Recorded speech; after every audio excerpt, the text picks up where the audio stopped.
Hello and welcome to this episode of Macro Sutra. I'm Akanksha Mishra. The Indian stock market has been on a progressive trend for the past few weeks, and the rupee too has shown signs of strengthening against the dollar. But with factors like the looming threat of reciprocal trade tariffs by the Trump government, how sustainable is the market recovery and the rupee's position? To discuss this exact question, we have with us Radhika Pandey, Associate Professor at NIPFP. Thank you for being with us, Radhika. Thank you, Akanksha. Let's start off simple and talk about the Indian stock market. What has led to this rebound in the markets, especially after months of decline since October?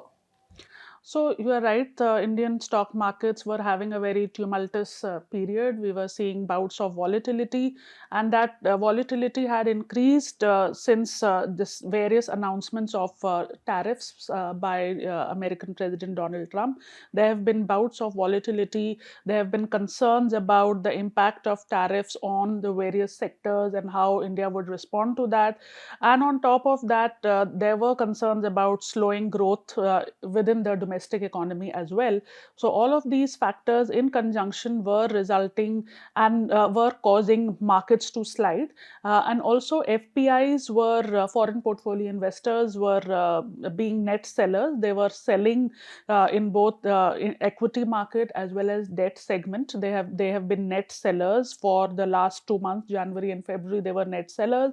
Again, because of the fact that in the US the bond yields were rising and the dollar was strengthening after these talks about tariffs, these talks about making America great again. So there was this initial boost that was given to the US economy that resulted in outflow of FPIs from the domestic market. So all of these factors led to the slide of the market and also led to FPIs selling from the Indian markets that further accentuated the slides in the Indian market. Right.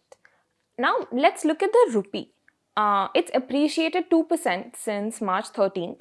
How has the US Federal Reserve's actions helped in strengthening the rupee? And also, what are some of the other factors that have also contributed to it?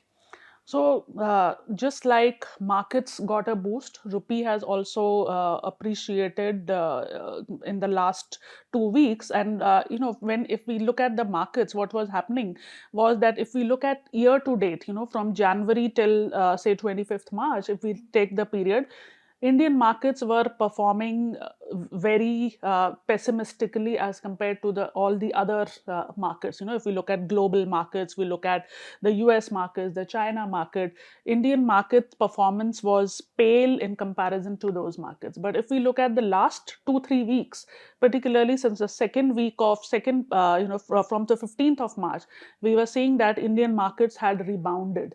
And the main reason for that, and also for the second question about rupee strengthening, was the immediate trigger was that the US FOMC, the US rate setting body, which is the Federal Open Market Committee, had indicated that they are going to have 2 rate cuts this year. So even while they announced that they announced a status quo on rates, but they indicated that this year, as per their projection, they are going to cut interest rates twice this year. Now, when there is this expectation that in the US interest rates are going to fall, it makes Indian assets, or in other words, emerging market assets, relatively more attractive. Just looking from the prism of interest rates, we can see that emerging market assets, Indian assets tend to become more attractive. So that is one reason for the rebound in markets, that, okay, now in the US interest rates are going to fall, so let us reallocate capital to Indian markets and other emerging markets. So that is one reason. And even before that, we were seeing that the dollar had actually now displaying signs of weakness. And that was because there was this increasing realization that increase in tariffs is going to lead to an upsurge in inflation. In the US, it's going to harm the industry, at least in the short run, because the cost is going to rise, because ultimately it's the importer that is going to pay the tariffs. We are not going to pay the tariffs. Our exports, they may not buy, but the tariff or the additional duty, it's the importers that they are going to pay. So their prices are going to rise, and at the same time the federal layoff policy that it is being implemented there. A lot of government departments, the federal officials are being laid off. All these policies gave a downward bias to the dollar, and because the dollar was declining, that led to appreciation of the rupee, and also imparting strength to the market. So it's primarily the unfavorable developments in the US, as well as the indication of interest rate cut by the US FOMC, the US Fed, that imparted strength to the Indian rupee and the market. Right. So it's very interconnected in It's the very sense. interconnected. So what's happening in the US is having its influence here. When the dollar was inching up, rupee was weakening. Now when the dollar is showing signs of weakness due to various factors, due to this concerns about inflation, concerns about subdued demand in the US, the dollar is now weakening also against the euro and other countries. Now rupee is appreciating. It's got a boost. So, speaking about the US, your article mentions that the Federal Reserve's projections suggest concerns of stagflation in the US. Could you tell us a little bit more about that? What does a stagflation mean? Yeah, so when the US Fed meets to decide about their interest rates, like in India, we have the RBI's Monetary Policy Committee meeting to decide about the policy rate. In the US, the Fed meets to decide about the rate, the policy rate, which is called the Fed funds rate. So there. Alongside that, they also release a document which is called Summary of Economic Projections. So what is there, and that is the projections by the FOMC members, the Federal Open Market Committee members. They give their projections about what is going to be the GDP growth rate, what is going to be the inflation, what's going to be the unemployment rate. So what we see, in a nutshell, what we can say is that as compared to the last projection, when they had last met in December, now what their projections are indicating is that growth is expected to slow down. So in December, when they met, growth the projection was 2.1%. Now growth projection is 1.8%. So there is a decline. So there is this realization, there is this acknowledgement that all this policy uncertainty is going to have an implication on growth. So that is one. And the second is that their projection about inflation has been revised upwards. So what they were expecting about inflation 3 months back, now they are expecting a higher inflation for both 2025 and 2026. Similarly, unemployment, they were expecting unemployment to be at 4.3%. Now they are expecting at 4.4%. So what we see is that if we make sense of this projections, we find that the growth projections have been revised downward, inflation projections have been revised upward. So in a sense, it's giving a signal that they are concerned about stagflation. Now, whether this is actually a stagflation, that time will tell, but as compared to December projection, there is a deterioration in the outlook of the US economy as seen from the viewpoints of the FOMC members. Right. Now, let's come back to India for a bit. There's been increased interest in Indian debt securities, especially by the foreign portfolio investors, or what we call FPIs. Could you explain this phenomenon? And also, could you tell us whether this is sustainable? Yes. So if we look at the data on FPIs, what we get the data is on FPI's net debt, which includes FPI investment in equity and in debt. So what we have been seeing is that FPIs have been net sellers in equity, and over the last 2 months, we are seeing that FPIs have become buyers of Indian debt. Okay. So and even the selling intensity in the equity segment has reduced. So overall, it's a positive sentiment, and the reasons we've already discussed. But coming specifically to debt, what is the reason for the interest in debt? One reason, as I said, was that in the US, interest rates are now inching downwards. The US 10-year bond yield is going down, is declining. So on a relative basis, the Indian bonds have become more attractive. That is one reason. And also going forward, there is this anticipation that India is also going to cut interest rates. RBI is going to cut interest rates it's already factored in fact, that RBI is going to cut interest rate. Market thinks that way, that RBI is going to cut interest rate. So they want to take advantage. Right now, interest rates are higher. After interest rate cut, the yields will be lower. So they are investing in bonds. And the other important reason, which is actually not much talked about, is that now Indian bonds are also included in the Bloomberg Emerging Market Index. Till now, last year, they were included in JP Morgan EM Index, and that resulted in a block of FPI flows going into debt. And now we have Indian bonds are also included in the Bloomberg index. And within Indian bonds also, there are these categories. There's this general category, and then there is fully accessible route. Now, these fully accessible route are those securities where there is no restriction whatsoever for foreign investment. So it is these securities that have been included in the Bloomberg Emerging Market Index, and that has given a rise to, that has led to a surge of passive inflow of funds into the debt market. So one, the reason is that the US bond yield is lower, Indian bond yield is a bit higher. So that has propelled flows into the debt market. And the other, as I said, is that Indian bonds have been included in the EM index, the Bloomberg EM index. That has given some rise in FPI flows. And third reason is that the anticipation of rate cut going forward has made Indian bonds relatively attractive, and that has caused flows. The question is whether it's sustainable or not. That depends upon the differential that prevails between Indian bond yield and the US bond yield. So long as the differential, that is Indian 10-year bond yield, remains higher, considerably higher than the US 10-year bond yield, even taking into account the exchange rate risk, so long that is there, we will see FPI investments in debt remaining sustainable. Okay, great. That makes a lot of sense. Now, we can't have a conversation about emerging markets without discussing China. So, finally, what role does China have in shaping the future of Indian markets? And apart from China, what are some other factors that might perhaps influence the market performance in the future? Yeah, so the question is really whether the bull run that we are seeing, the improved turnaround that we have seen, the sharp rebound that we have seen in the market and currency, is it sustainable or not? Of course, it will depend on the design of tariffs and so on. But as you rightly pointed out, it depends also on what's happening in China.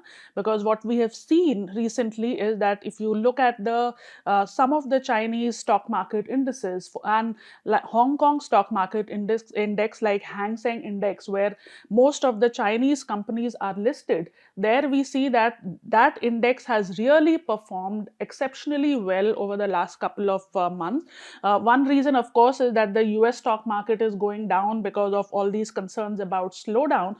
But there is also a lot of developments and innovations happening in the Chinese startup field, particularly the Chinese AI startup DeepSeek has introduced a lot of innovations, a lot of new models that have given a boost to technology stocks in China. And that is contributing to the rally in the Chinese market. But in addition to that, China has, over the last couple of months, especially over the last 2-3 months, has introduced a lot of stimulus measures, because China was slowing down because of the real estate collapse in China. And till now, whatever measures were taken were from the supply side. So they were not having an impact on improving the economic outlook of China. But now the steps that have been taken are actually considered to be quite credible, because what China has done is it's lowered its policy rate, but at the same time they have taken some measures to boost demand. On the demand side, what they are saying is they have introduced loose fiscal policy. They are now considering a deficit of 4%, and they have also introduced surprise wage increases for public sector employees in China.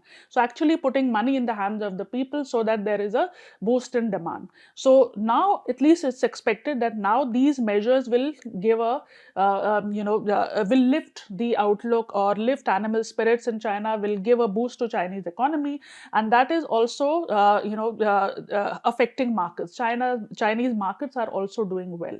So because Chinese markets are doing well, some of the money that was flowing into India is moving to China. Also because Chinese stocks are less expensive as compared to India stock. There is this conversation that India's stocks are highly overvalued as compared to the fundamentals. Prices are much higher in multiples as compared to the earnings, as compared to the fundamentals. So all these factors are leading to an outflow of money from India to China. So long as the Chinese markets continue to perform well, and if the impact of all these policies starts having is seen on their macro indicators, like GDP starts looking good, their consumption starts looking good, so all these will also weigh on Indian markets and will pose questions on the sustainability of this turnaround that we are seeing. Great. Now, I think it's time to take some audience questions. First is by Anubhav. He asks, how are FIIs different from FPIs? What more should the Indian government do to keep them invested in the Indian markets? So, FIIs and FPIs are practically the same thing. Earlier, they were called foreign institutional investors. Now they are called FPIs. Earlier, the regulations were called SEBI FII regulation. And now we have SEBI FPI regulations, which govern the foreign portfolio investments in Indian assets, in Indian equities, and so on. How much they can invest as an entity, as a single entity, and how much they can invest at a group level, what kind of registration requirements are there, what kind of disclosure requirements are there. All these are governed by SEBI norms. Now, what can the government do? It's more than the government, it's the regulator. And now we have seen that some norms have been relaxed for FIIs. The disclosure norms in particular have been eased, because till now FPI is having an AUM, asset under management, of 25,000 crore. They had to disclose granular details about their investment pattern, and what is the source of investment. Because a couple of years back, there were these concerns about round tripping happening through foreign portfolio investment, if FII investing through participatory notes. So the ultimate identity of the people who were investing in Indian markets were not known. So then disclosure norms were made more stringent. And now what we are doing is that we are trying to make the norms more eased, and we have so what SEBI has done, it has relaxed the threshold for enhanced disclosure norms from 25,000 crore to 50,000 crore. But more than that, what is needed is policy certainty and clarity. These flip flops and switch on switch off kind of thing, that should be avoided. And I think with that, the FPI investments will remain. But a lot of that depends on fundamentals, both domestic fundamentals as well as what is happening internationally. If something good is happening in China, if something good is happening in EU, it's all relative. It's not just India. They are looking at the various markets in total, and then they decide their portfolio of investments.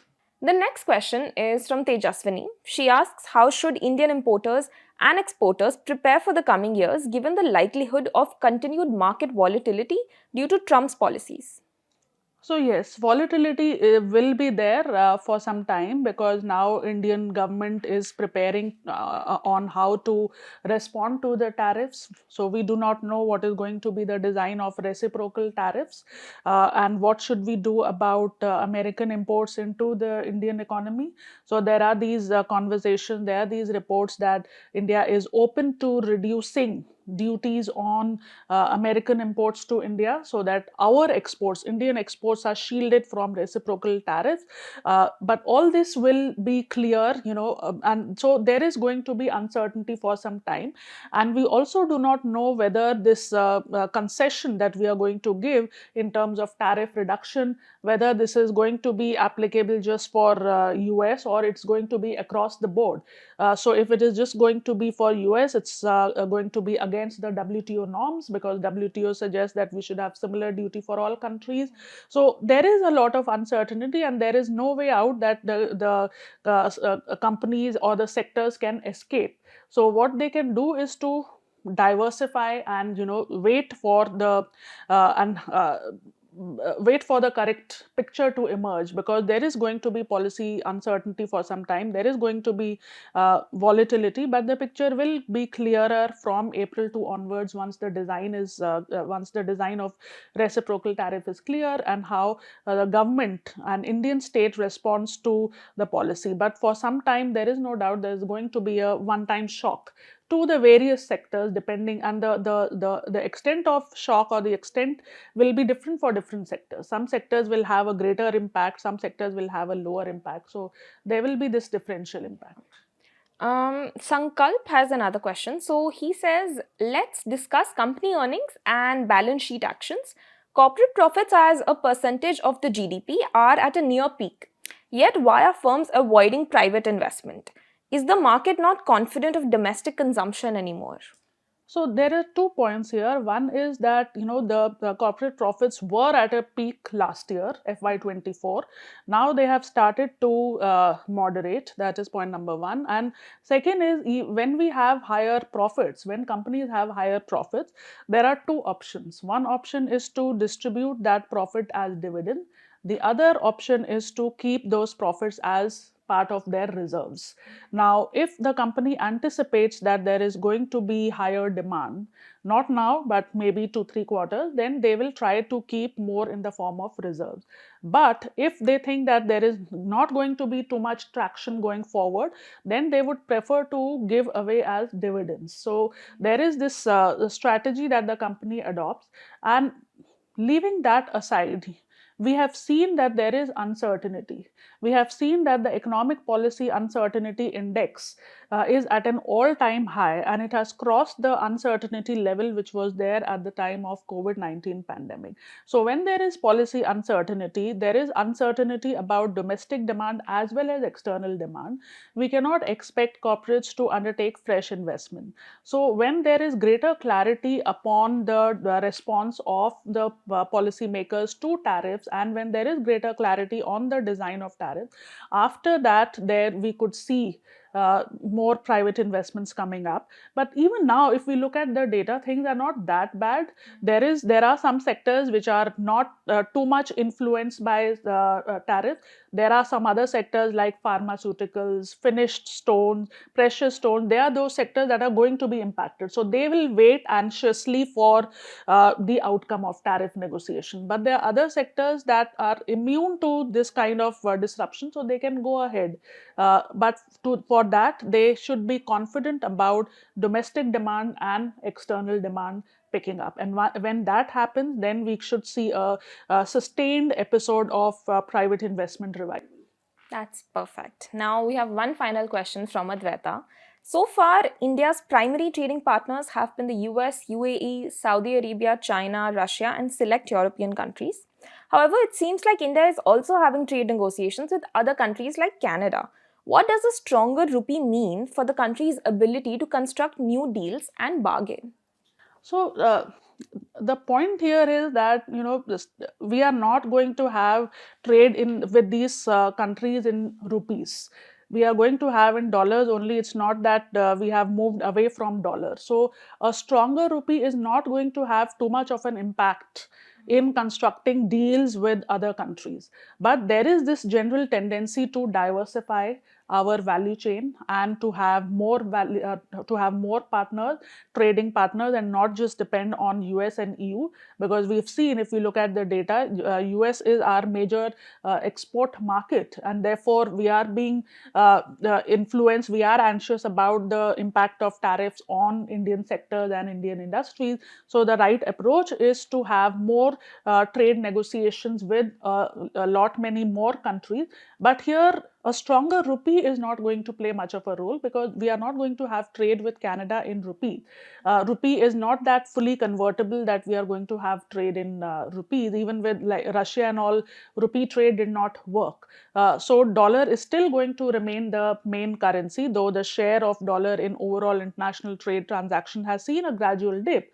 But here, what is more important is our ability to strike deals with a number of countries on gaining greater market share for our commodities in those countries. So there is this mutual interest that should match, and that will give a fillip to the trade deals and trade agreements. Great. On that note, that's all we have for you today. Thank you so much for watching ThePrint.